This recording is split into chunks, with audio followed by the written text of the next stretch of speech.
the march of the raccoons.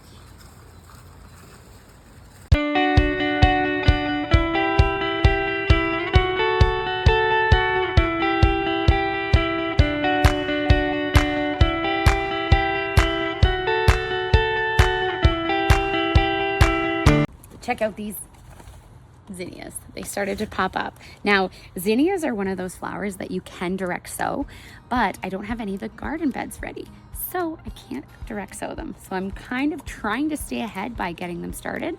We will direct sow some of them, but this is what I'm doing today.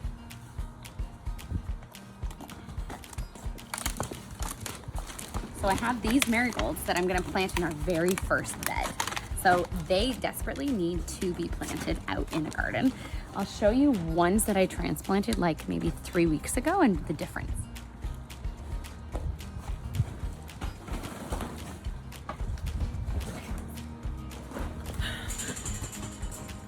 They're like, plant me in the garden. They need to get planted. All right, so check these out. These ones were transplanted, I don't know, maybe 3 weeks ago. So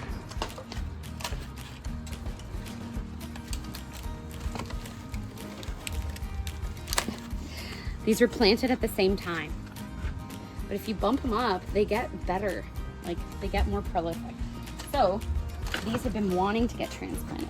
But what I did with these ones, see here, we cut these just like I did in the garden beds, cut them, and I replanted them. So these are all like cuttings from when I pinched the marigolds. So these are all cuttings that now, if you look,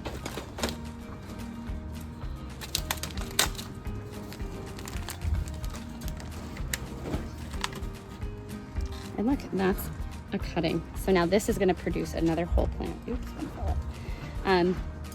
Yeah, they're pretty young, so you probably shouldn't take them out, but I'm taking them out to show you. So this was a cutting from there. Cut that, planted it in dirt, and actually I didn't use rooting hormone on these. Marigolds, just like tomatoes, they root like crazy. So these are gonna be, this doubles my production of marigolds, which is awesome. So when I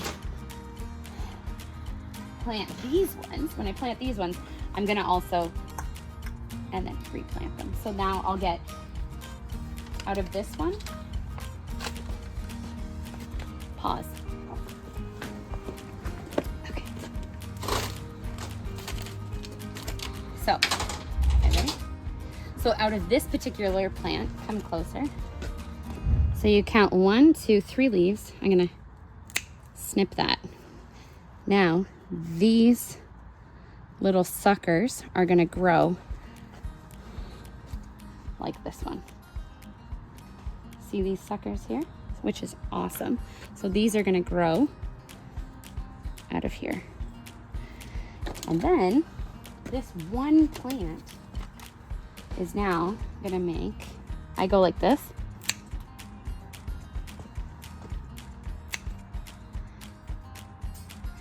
And I stick that in here.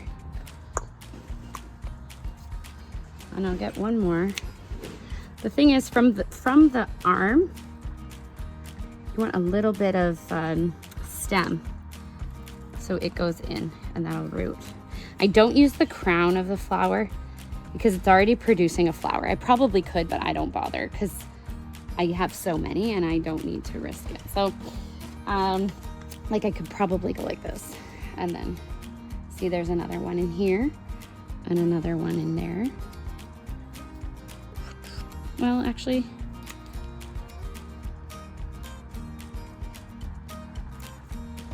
I'll cut these off because that's just like leaves that it's so short. I mean, we'll plant it just because, but then this turns into this in about 3 weeks or so. So it does take time to root, but once it does, I have another marigold plant. Anyways, that's kind of exciting because I love marigolds. Some people love them and some people hate them. It's not like yeah, anyways. So we filled our first one with soil and then I topped it up and rained on it But yeah, so we have this pipe here that I put a screen on so no animals can get in it. I don't know. If, say, in June or August, we don't get a lot of rain, this is our fill pipe. So we can fill the bottom reservoir with water, and then the wicking bed will still work. It just wouldn't work with rainwater. We would actually put the water in. So that's a way for us to not water just the top of the bed, and then the sun dries up the water.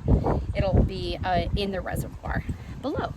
So, and you can check out these just quickly. Look at how much water is retaining in these beds already. So they're working. They just need dirt and they just need plants. So we are using this black matting for weed suppression. And I'm not sure yet if we're gonna use them or if I'm just using them for spacing, because it's not the prettiest thing. So should I cut them? Probably not, but I'm gonna.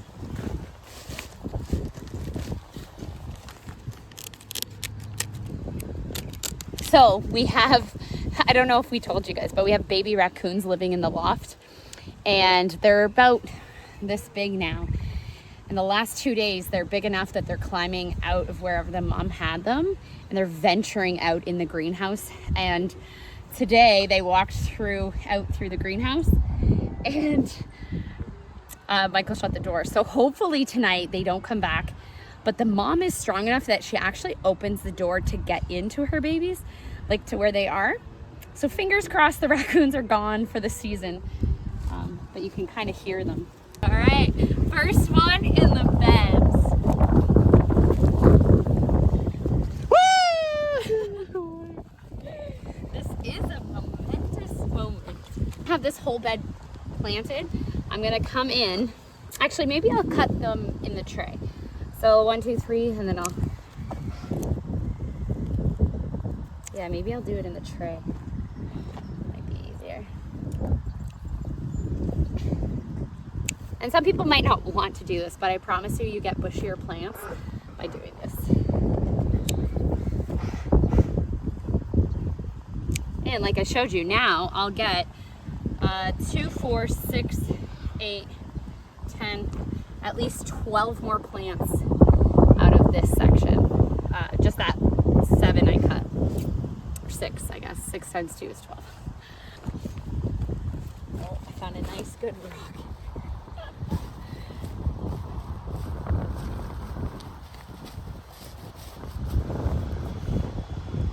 Done. This puts my mind at ease because 2 trays is 48 plants, and I still have 8. I have 10 plants left, so 38. Ooh, that can't be right. Oh wait, 48 times 2 is 196. So 96 plants minus 10, so 86 plants fill the bed, which is great because 39 more times 86, I'm not doing the math, but it's on the screen. That's how many plants I need to fill the beds. So I have way too many plants. We transplanted over here. We transplanted the sunflower starts that we got from my friend, and that kind didn't really transplant very well. And yeah, I know direct seeding sunflowers is the best. So we have 3 different varieties in here, but now we're just going to direct seed in here. So this is going to be filled with sunflowers here, and then I'm going to put black matting on. Now these ones are these are like 5-inch or 3 inches, 5 inches away from each other. These are 4-inch holes that I think are, yeah, like 9 inches. So 9-inch spacing, 5-inch spacing, 3-inch holes, 4-inch holes. So we're gonna see what the sunflowers like better. We'll see, because I think I said it before, but the tighter you plant them, the head is smaller or bigger. So we're gonna experiment with that. But we have a lot going on. So let me show you back here. So this is foxglove or digitalis that I was so excited about in general, but something dawned on me this week. We use them in our flower subscriptions, and a couple customers brought it up that these are very toxic to people. Now, I knew they were toxic to dogs and cats, but I wasn't aware that they were severely toxic to people. So because they've never affected me or anybody in my family, I was like, okay, well, we grew them. A lot of garden centers grow them. Everywhere sells them. But I have made the decision that we're going to dig this all up because we're having people come here, we're having kids come here. I just don't want it on the property. So we're going to dig this up. We're going to give it away for free. So the people that do love it and appreciate it can have it safely in their gardens, and that we won't have it on our property. But it's going to be sad, like to the point where my dad doesn't even want it in the house. So I've been using it. I've always, you guys know, I don't wear gloves. So I've never been affected by it, but that's not everybody. So we are getting rid of it. So sad. I really love it, but it's true. We do have to be cognizant of other people, and yeah. So if you want foxglove and you see this and you're local, let me know and I'll give you some. Remember, I don't know, I think this is week 2, but the feverfew is coming up, and I split them. So you can kind of see the ones that I left. Look at how prolific they are. And then the ones I split are still doing good, but they're a bit smaller. So that's okay. These ones just had a lot more time to bloom or to grow, but they're pretty top heavy, so I probably should net this up. But we're gonna have feverfew, and I think I'm gonna try and do a full bed of feverfew next year, and I'm not sure yet. This is maybe the plan. I might take out this rutabaga when I start more feverfew, so then I have the full bed of it. So here's an update on the phlox that the bunnies ate. So if you remember, the bunnies ate this right down, kind of like the snapdragons. It kind of gave more shoots. So the bunnies were just telling me something I didn't know, that you could trim foxglove and more branches will come. So yay for the bunnies.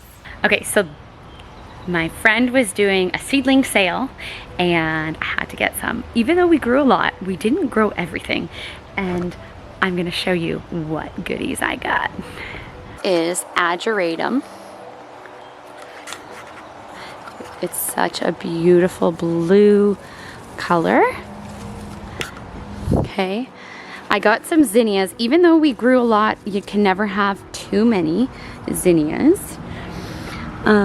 This is lemon balm. So we actually sometimes sell it in the greenhouse, but I figured, you know what? I didn't get it in the greenhouse this year, so I figured we would try it. So this is status. I think I have 3 different colors. Kind of forget the colors, but that's okay. I have some double snapdragons. So these are called Madame Butterfly Pink. And then I believe there's another color here. But these I'm so excited about. Let me show you what they are. Okay, these are ground cherries. So these are not for the fresh cut flowers, like for the cutting garden. These are actually for me to eat. But she had these and I went, you know what? I bought seeds like 2 years ago and I've never planted them. So now I have some starts. So that's kind of fun. All right, what else do we have here? We have some straw flower. I think there's 3 or 4 different kinds. Straw flower, more status, a little bit smaller, but beautiful. Oh, sorry, wait, these are bigger. This is actually scabiosa, black knight. So we have blue scabiosa, but not black. We have some jewels of opal, which I've never tried, but I'm excited. I did get some celosia, even though I'm not a big fan. I have to remember I'm doing the cut flower for people, doing the cut flowers for other people, not just mine. So this is what we are doing. I'll show you. this is all the shit that's picking up. All the garbage, all the scrap metal. So it's a big job, but I guess just rake it into piles. We'll sort it out later, but I don't think that that's effective. So this is more time consuming, but it's done once it's done. So we'll see, but this looks great. Like, what we have to do is still grade it, but we want all the garbage picked up first and all the scrap metal. And then we'll pick up the big rocks, we'll regrade it, and we're gonna put the beds in place.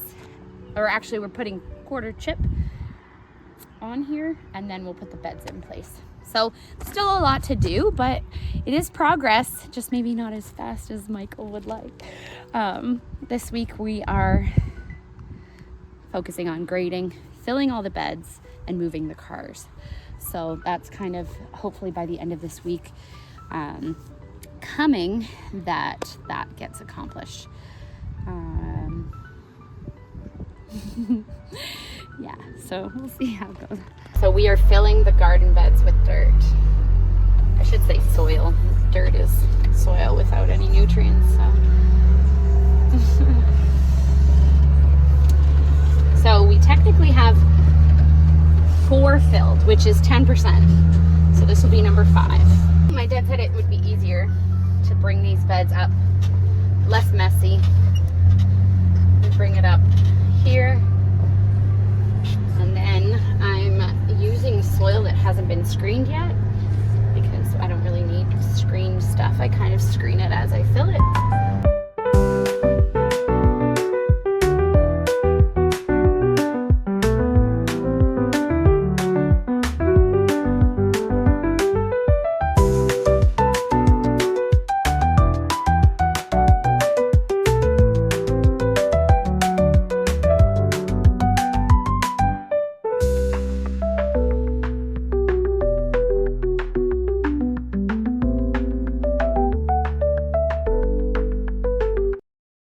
So that's that.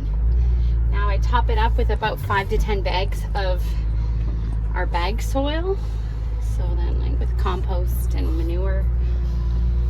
And actually, I'm using up some potting soil. Whoa. Go slow.